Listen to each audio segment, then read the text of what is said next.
अब इसे कहते हैं हवन करते ही हाथ का जलना। क्या है ना कि वसुधा की सासू माँ वसुधा को ये तेवर इसलिए दिखा रहे हैं क्योंकि कहीं ना कहीं वो चाहती हैं कि वसुधा जो है वो इंडिपेंडेंट बने, उसको किसी की मदद की जरूरत ना पड़े। लेकिन on the face of it तो वो बड़ी कठोर नजर आ रही है ना। और मजे की बात ये है कि उनके खुद का बेटा जो है उनकी इस बात से वाकिफ नहीं है, तो बस वसुधा के सामने वसुधा की सासू माँ का पर्दाफाश कर रहा है।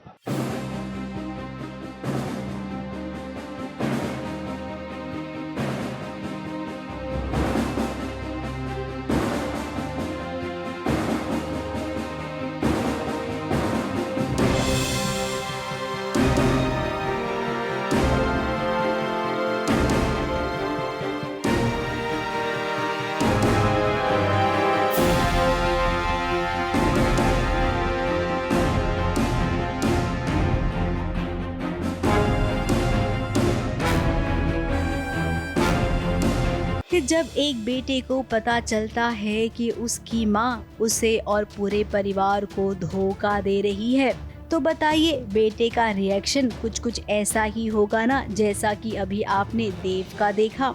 देव को लगता था कि चंद्रिका देवी वसुधा को बहुत प्यार करती है, और जैसा कि आप सबने देखा भी है, वाकई में चंद्रिका देवी ने वसुधा को बहुत प्यार दिया है। ये बहू का दर्जा नहीं दिया, लेकिन उसे कभी पीछे भी नहीं रखा। लेकिन अब कहानी ऐसी दिखाई जा रही है, देव को ऐसे पता चलता है कि अब तक वसुधा के बिजनेस में जितने भी नुकसान हुए हैं, वसुधा को जितनी दिक्कतों का सामना करना पड़ा है, वो सब कुछ मासा ने करवाया है जानबूझकर, ताकि वसुधा अपने बिजनेस को आगे नहीं बढ़ा सके।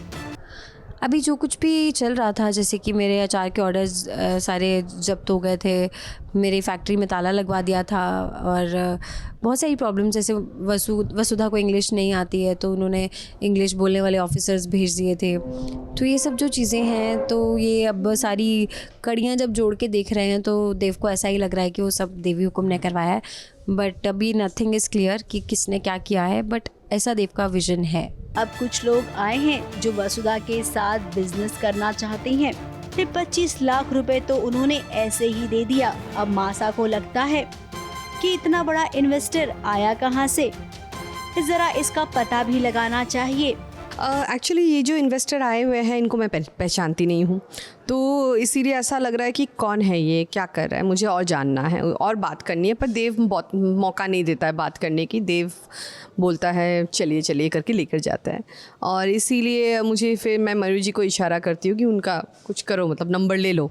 सो मैं फिर नंबर लेके उनसे बात करती। वहीं दूसरी ओर जब देव को इस बात का पता चला कि मासा ने जानबूझकर सब कुछ करवाया है, वसुधा को वो आगे बढ़ते नहीं देखना चाहती हैं, फिर क्या? देव ने पूरा घर सर पर उठा लिया। जरा देखिए ना, अब सब सवाल पूछ रहे हैं कि आखिर देव हुआ क्या है। दादी साभी देव को रोकना चाह रही है, इस सब के मन में सवाल हैं। तो वहीं वसुधा भी अपनी देवी हुक्म के खिलाफ कुछ नहीं सुन सकती है। तो क्या अब ऐसा होने वाला है, देव और वसुधा के बीच में भी दरार आ जाएगी, और जिसकी वजह चंद्रिका देवी हो सकती हैं। और वसुधा ये मानने को तैयार ही नहीं है कि देवी हुक्म कभी ऐसा कुछ कर सकती हैं। तो देव बहुत ज़्यादा अग्रेसिव हो गया है कि मेरी अपनी मासा, और जो वसुधा से इतना प्यार करती हैं, जो बोलती हैं कि वसुधा से मैं बहुत, वसुधा उनके दिल के करीब है, जो उसे नौकर नहीं समझती हैं, तो उसके साथ ऐसा क्यों कर सकती हैं, क्यों कर रही हैं। और वो बोलता भी है कि आपकी जलन है वसुधा के लिए, आप कहीं वो आपसे आगे ना निकल जाए। तो बस ये थोड़ी मिसअंडरस्टैंडिंग्स उनके बीच में हो गई है। वैसे तो राइटर ने कहानी को ओपन छोड़ रखा है, जिस डायरेक्शन में वो बढ़ना चाहे उस डायरेक्शन में बढ़ सकती हैं। लेकिन हमें लगता है कि अब ये अचार वचार वाले बिजनेस का बहुत हो गया। अब थोड़ा सा कहानी को रोमांस मोड पर लाना चाहिए। मुंबई से प्रिया धवड़े के साथ एबीपी न्यूज रिपोर्ट।